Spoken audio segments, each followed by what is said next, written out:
Now, this policy is replaced on July 13th, 2000, with this other board policy called Capital Facilities Planning, Programming, and Funding, right? And the board policy does three things, right? It changed it and makes it much more explicit, but does three things. One, it decentralized new building planning. So the new board policy required each university to establish a facilities master plan that will help determine the need for any new building projects according to the policy. Only those projects that satisfy, this is quoting from the policy, that satisfied a valid space deficiency, a system or Commonwealth educational requirement, or renew an existing facility for a valid mission requirement will be submitted to the board for approval. So instead of it being all happening at the chancellor's office, they would have each university would do this and pitch it right to the board. The second innovation here was privatize funding for new buildings and capital projects incrementally. So as part of his expanded role of the board, in turn, quote, require universities to contribute funding from alternate sources for some projects. Project receiving significant private support will receive higher priority recommendation for public funding. Public-private alliances or private sector support for academic facilities that satisfy system educational requirements and or contribute to global competitiveness and workforce needs are strongly encouraged. Now, PASSHE's webpage at the time stated that the system's desire for turning new capital projects, especially student housing, over to the private sector was even more direct. This is, again, a quote from the policy. The PASSHE Board of Governors policy is that new student housing be satisfied through private development to the extent feasible.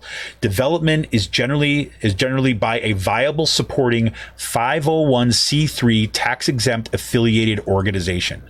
Development may be either off campus or on campus with lease of the site to the tax-exempt affiliated organization. And if you dig deeper, they say this.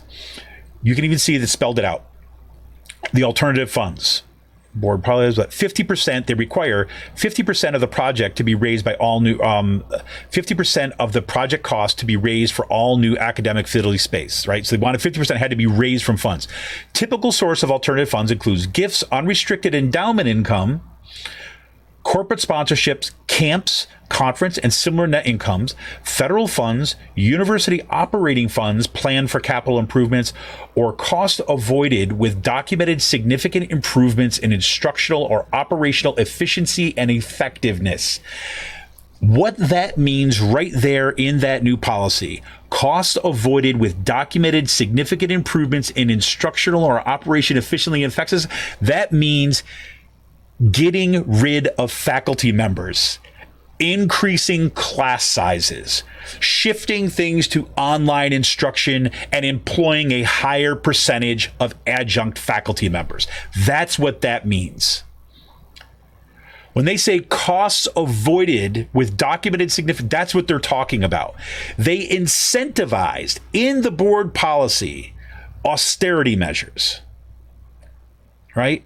And then it says, with formal Council of Trustees or board approval, PASSHE bond funds, here's the other part, bond funds may be used to meet the case flow requirements of the project versus receipt of revenue. Revenue from sources such as those listed above should fully cover all bond expenses, including fees, debt service, and principal. You got that? So number one, they said, you do it locally. Number two, they said, we want you to look for funds. And look, these are teacher colleges. This is not like Ivy League schools that have endowments that go off the charts, right? These are state system schools designed, right, to serve the working class of Pennsylvania that do not have the traditional access to higher education that you would if mommy and daddy are kind of like, raise you with a silver spoon in your mouth. These were leveler institutions meant to kind of give access and make education affordable and available to everybody. And instead what they say, what we're going to do, so, my point being, you're not going to be going to like Bill Gates and saying, hey, Bill Gates, why don't you kind of send us like $85 million for our funds, like Harvard? They're going to be like, okay, your faculty don't do nearly the kind of research they do at Harvard because they're teaching 4 classes with large classes. No, sorry, next. Right? We are a teaching mission university, right? Not the kind of universities that take in tons and tons of cash and revenue. But, again, I understand you want to push them to get out there. But the main piece in that, which nobody talked about, was that it was an incentivized in that board policy from 2000. And you know who it was pushed by? Frickin' Ed Rendell. The former governor of Pennsylvania, Ed Rendell, the union-busting Ed Rendell, the main Democratic operator in the state of Pennsylvania, Ed Rendell, pushed for this crap. Okay? Last piece to this. They wanted to finance new building from university. Oh, I should mention one thing. One other key part about that, about the bonds. Like, notice what it said about the bonds. The individual universities do not take out the bonds. The state system is going to take out the bonds. They're going to underwrite it, but the university has to submit it forward, right? Okay. The third part is finance new buildings from university education and general funds. So in other words, that money in the unrestricted net assets, which is about improving the educational quality and access for students, now they're saying you can raid that too. So the incremental shift towards privatizing aspects of PASSHE, or to enter into the public-private partnerships, to use former Governor Ed Rendell's favorite term, shows that gradual defunding of PASSHE, as shown in the chart that I have in here, not only represented a dramatic shift in cost onto students and their family, it also represented a shift in the core character of Pennsylvania's 14 state-owned universities. In short, Republicans and Democrats in Harrisburg allowed and advocated for the marketization of public higher education in the Commonwealth.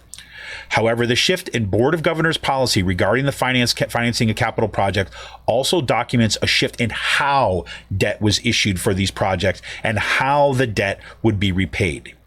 Beginning with the 1996 policy under Governor Ridge. So this predates even our pal, what do you call it, Rendell, right? Under Governor Ridge, individual universities would begin financing new building projects with bonds, and those bonds would be paid back through a combination of alternative funds, remember where those come from, and directly from a university's educational general funds budget. They gave them permission to pull it from the educational general funds thing. Fundraising had always been a challenge at PASSHE schools, which I already talked about, right? So this was going to happen. The shift in policy amounted to a huge gamble. The gamble was based on unsubstantiated hope that PASSHE University would be able to turn itself into a hub for private fundraising and that nothing significant would change when it came to PASSHE state appropriations. Now, why am I telling you all this, right? Why am I asking you to go into the weeds with me to look at this nonsense, right? And I'm asking you to do this for this simple reason. This is where it happened, right? This is where the deception began, and this is how they made it happen. So a few things to notice. They said,